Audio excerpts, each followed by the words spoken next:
Now, our next guest was once a controversy courting entrepreneur. We loved it. And after selling one of Ireland's best-known media brands, he now lives in Thailand rescuing dogs, no less. Niall Harbison, welcome to Ireland AM from Koh Samui this morning. Good to have you with us. Let's take it back, Niall, to when you started Lovin Dublin. Of course, a huge brand. Everybody would have come across it. Were you a chef initially? And how did you get into the whole tech world? I used to be a chef. I actually cooked a few times on your show, believe it or not, probably back in like 2008 or 2009. And then I kind of transferred over to media. Chefing's a pretty hard job, I figured out. So I wanted less of the long hours. And then, I went into online marketing and building media companies. I love the way Niall's like, I was doing a hard job. I want to do what you do, ye skivers. Exactly. Like, do a bit of media. I just eat all the food. It's but great. as you were chefing, you once worked like on private yachts for like the Microsoft co-founder Paul Allen, like serving all these celebs. Like Bono would come on the yacht and you do a full Irish. So it was sort of a rarefied life that you saw. It was. I got to travel a lot, and it's like everything. It sounds a lot more glamorous than it is. Like you're cooking for the celebs, but you're down below deck. So wonderful for traveling, and I got to see the whole world doing that. But it's kind of a younger person's job, so decided to get out of the kitchen. So tell us more about Lovin Dublin. Where did that start? It was actually just a blog. I just wrote one day, like I liked going out to eat restaurants, and I just wrote some reviews, and I kind of just wrote them as they came out of my head, which probably got me into trouble a little bit. But if something was not very good, I'd say it was not very good. And if something was amazing, I'd say it was amazing. And it just kind of grew from a blog into something much bigger. I think it was kind of around the time Instagram and all those things started. Like, believe it or not, that's like 2012. So it was just rode the wave of early social media, and it grew into kind of a media brand then. Yeah, it was like kismet, the timing that you came up across it. But you tapped into something, I suppose, on social media, and that is being controversial gets you link clicks. It got you noticed very quickly. Like there's a very famous old blog post where you used derogatory language about inner city kids in Dublin, and like, was it genuinely, as you say, it just was in your head and it came out? Or was there more of a game plan about what you were doing? Because it really did get the brand noticed. I wish I was smart enough to say it was like a game plan, or like you look at people do it now and that's kind of the modus operandi, if to do that. But no, it was just, I kind of in my head, I just thought I was being like funny or something. And the way I was writing it was just like, I don't know, it's kind of, it's not very funny at all, but at the time I thought it was kind of just honest and truthful about what I was doing, but it got me into a fair amount of trouble. But no, I'd love to say it was intentional and it was like some sort of master plan, but definitely not, because I got an awful lot of abuse for it, which wasn't very nice, and like death threats and stuff like that. So it definitely wasn't intentional.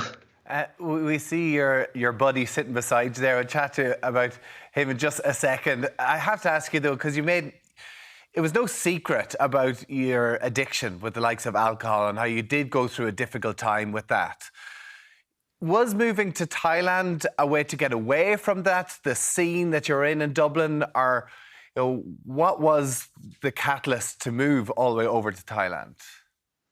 100%. Like this very time of the year now in Ireland, like I've no shame admitting it now, like I was definitely an alcoholic and suffered from depression, and really struggled with this time of year, especially the nights, when it gets dark at 4:30 or 5 o'clock. Christmas party season is just around the corner.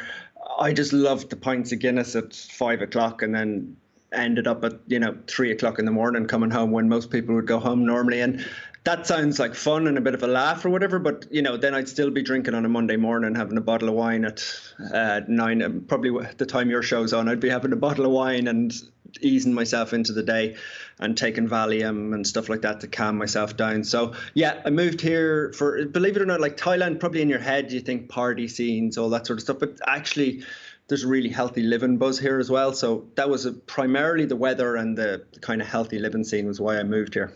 I think, Niall, reading about your sort of moment of realization when it comes to alcohol, because you didn't just initially just give it up when you went to Thailand. You did have a moment that changed everything. Yeah. A moment is one way of putting it. Like, I think I nearly drank myself to death, to be honest. Slowly well, like slowly over a few months.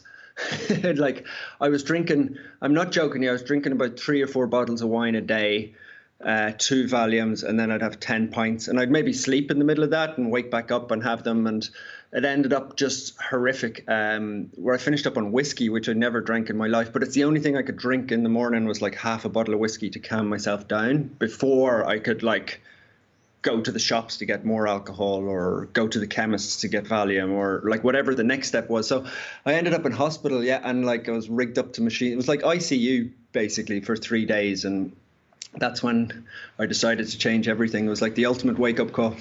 Yeah, the ultimate wake-up call, absolutely.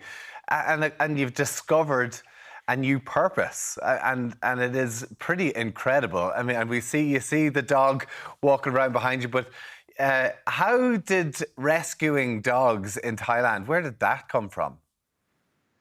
Well, I was always like, I always liked dogs, like a lot of people. And when I was in that hospital bed, I'm not joking you, like I was counting down the seconds. I was like, look, if I can stay alive for 30 seconds, then I might make it.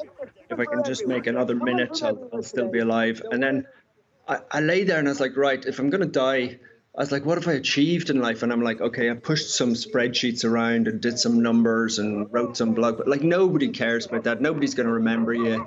It was a fairly meaningless existence. So I was like, how could you make a difference if you did survive this? If you somehow managed to get off that machine and live, what could you do? And I was like, I love dogs.